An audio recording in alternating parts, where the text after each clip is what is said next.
Attention poached egg lovers. Forget what you think you know about poached eggs. Today, we're turning all that BS on its head.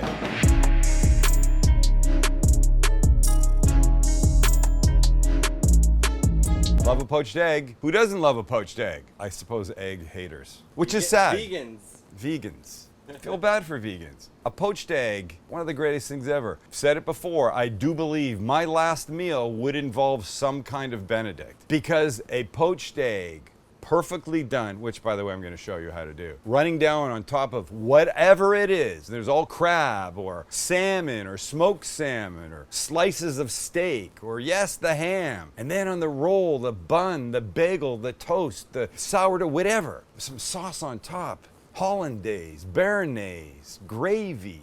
It's the best. That rich yolk is fantastic when it hits everything else. But we're changing the whole thing up today because we're making crispy poached eggs. A poached egg, soft, perfect yolk, firm white, but crispy on the outside. It's a thing to behold. It really is. It starts with learning how to poach an egg perfectly. And I got a guy for you. It's right here.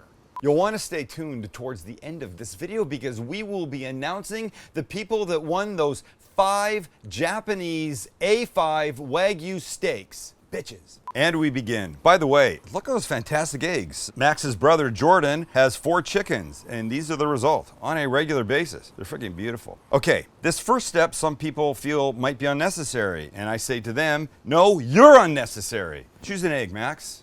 I like that one. I like that speckled guy too. Okay, so look, there's still some feather on it. How cute is that? So we're gonna take our egg and we're gonna crack it in this little bowl, like this. So the key is you cannot break the yolk. If you break a yolk, you gotta start again. Now, sometimes when you poach an egg, you notice there's all that stringy white all the way around. Here's how you get rid of that. Take it and slowly bring it up to the edge and let the runny bits run out. And you'll see when it starts to get thick, bring it back up. And then give it a little 45, and do it again. And you see if you get it fast enough, that thick stays in. So these eggs have very little. These are fairly young chickens and maybe that's why. But if you can get rid of this part, you'll have a much neater yolk. And for what we're doing, that's gonna be important. Okay, so I think I got most of the runny white. No? Now we take this and we head over to our simmering water. I don't want to boil, I want just a nice little simmer, and I've added plain white vinegar to it. That will help the white come together. Now I'm just gonna create a little vortex in here by spinning. So spin, spin, spin, get a nice vortex going, and then bring the cup with the egg right down to the water's edge, and when it's there, release. And that will now start to pull itself together. With the help of the vortex and the help of the vinegar, now we can just leave it. And I can't give you an exact time because I don't know how hot your water is, I don't know how cold your egg was, but I'm gonna tell you this is gonna be in the vicinity of about 2.5 minutes. And I'll show you when it's gonna be ready to take out. It's been about 1.5 minutes. Let's see where we are. So what you're looking for, you want the white to be fully set and the yolk still runny. It's pretty good. I'm gonna give it another 30 seconds and we'll take it out. And when it's ready, up it comes and goes straight into ice water, like that, and that will stop it cooking. Now we can move on.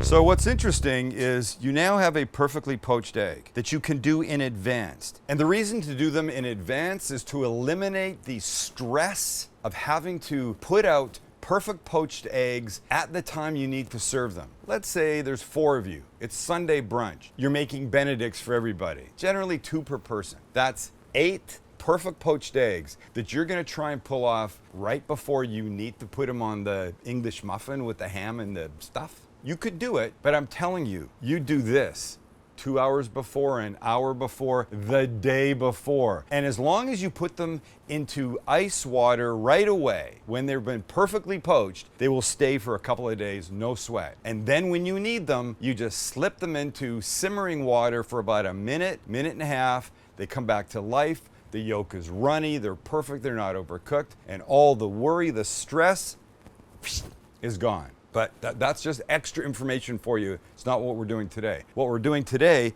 is we're gonna take this guy out. And you can see it's quite hardy. You don't have to worry now. I mean, I'm not gonna play ball with this, but you can see I've got nice yolk in here. I've got set white, but I can't deal with it in the next couple of steps if it's wet. So into paper towel it goes. We dry it off really well, and now see what happens. We start with what will appear to be a traditional breading station, because that's what we're doing. You got your flour, you got your eggs, you got your panko crumbs. You could use any kind of breadcrumbs, but don't use the panko because they're better.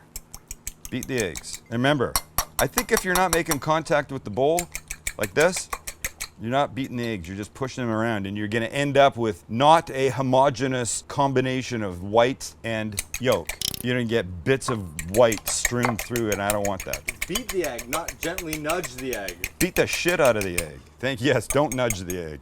Now we do this. Remember our little friend? Our little friend goes first into flour because the flour helps the egg stick and the egg helps the breadcrumbs stick. So this guy just gets a nice coating all the way around. Then into the egg.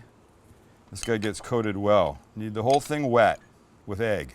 Sounds so gross. Did it? Wet with egg. Wet. Sorry. Let the extra drip off, and then right into the panko, and we cover. This guy just gets nice coverage. There's no need to double dip back into the egg, back into the panko. That's excessive. We want a nice, light, beautiful little layer on this guy. And when you think he's there, you can just take him in his little panko pan right over to the oil. With our oil somewhere between 350 and 360, we take our little buddy and we slip him in. And now we're just going for a lovely little golden brown. It's only going to take a couple minutes. Remember, we don't want to cook our egg to a hard-boiled egg. We want to keep it soft and runny on the inside. So you can just bathe the guy. We're going to flip him over. Keep that egg wet, like you said before. We're gonna flip him over. But look, what has it been? 30 seconds? Let's have a look. We're getting there. A little more color before we do that. And of course, you could have 10 eggs in here all at once if you wanted at this point. And then do what you want with them. And we're gonna show you 3 things you can do with them. Oh yeah. 10 more seconds for me and we flip. I'm not doing it. I'm so excited. Okay, I'm flipping him over. I'm flipping him over. I'm telling you, I did this the other day. I took a bite and I was almost peed myself. I was so in love with it. All right, as soon as the bottom gets that color, out we come. 15 seconds. 10 seconds. Let's see how we're looking. Oh yeah. And out we go. Let the oil drip off. Put them on some paper towel to dry a bit. And we go eat them. It's the most beautiful egg ever. But this is now the fun part. If I can do this. Oh, look at it.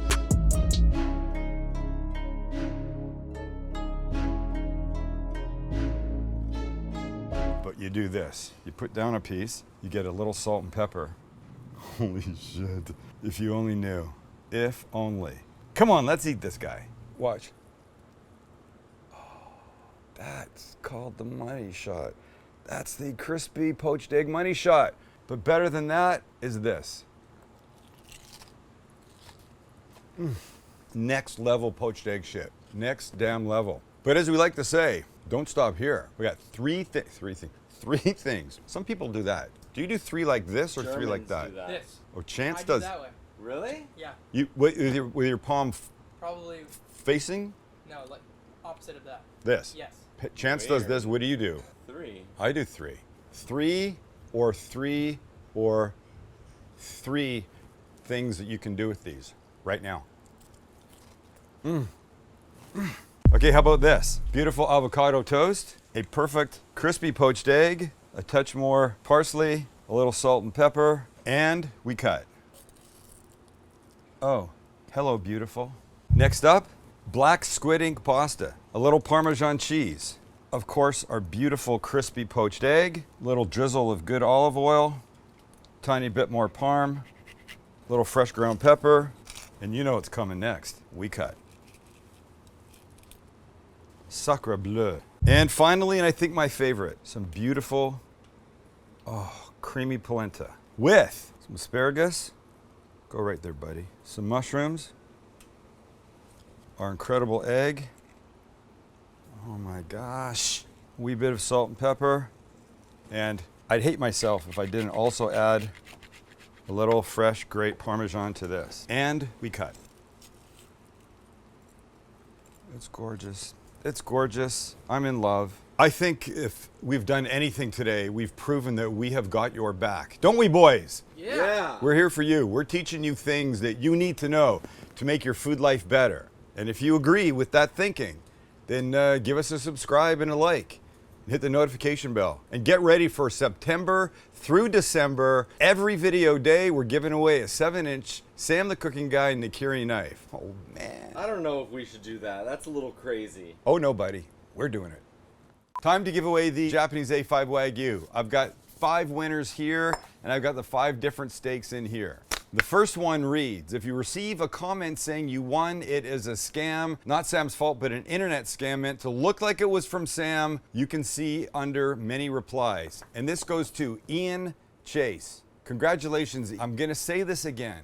If we ever say we're gonna give something away, we will pay for it to come to you. We will never ask you for money to ship it. That's just, who does that? So, Ian, you are the recipient of, by the way, they're all amazing, the Miyazaki Goo. Yeah. Probably butchering it, but Ian, this one is coming to you. Oh, and if we announce your name, just stay tuned at the end of this and we'll tell you what you need to do. Next reads, can my comment be that I'm a subscriber?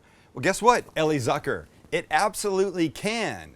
And you are the recipient of the olive fed Wagyu. Oh, we love that. Remember that? Oh, what a nice memory. Those cows just spoiled with tapenade all day long. Gosh, tapenade. My husband and I love to watch your channel and always look forward to new episodes. Thank you, Rebecca G. You will be getting the Kobe. Ooh, everybody go, ooh, the Kobe was our favorite. Nice job, Rebecca. Congratulations. 2 more. Love the way you did this taste test. I know it was expensive, but it was definitely worth it for us, the viewer. It was great to see all 3 of you chime in during the rating. If I were to do this, I would have to use my cast iron skillet. Will you, David Peterson? And you can use that cast iron skillet, and you didn't say it was a Sam the Cooking Guy one. I'm gonna believe it is. And you can cook the Hokkaido A5 Japanese Wagyu in that. Also epic. Damn, not a dog in the bunch. And last but not least, my husband and I love your videos, love having the cameras for Max and Chance, and hope to see more of them in the future. Thank you, Tabitha Cartwright. We hope to have them more in the future too. And you are getting the Motobu for Tabitha. So if I've read out your name, reach out to us at info@thecookingguy.com. You can say, hi Beth, because Beth will be getting it. She'll tell you what to put and you will comment on your comments. Then we'll know it's you. We'll get your shipping information and out it will come. Free of charge. Shipping too, because that's who we are. Congratulations, everybody. Yeah. Lots more Wagyu coming. No more Wagyu come. Stop it. He's addicted. I meant to just say he was a dick. And we'll see you next time right here on Sam the Cooking Guy. Cooking guy. Right here, cooking guy. Right here. Cooking guy.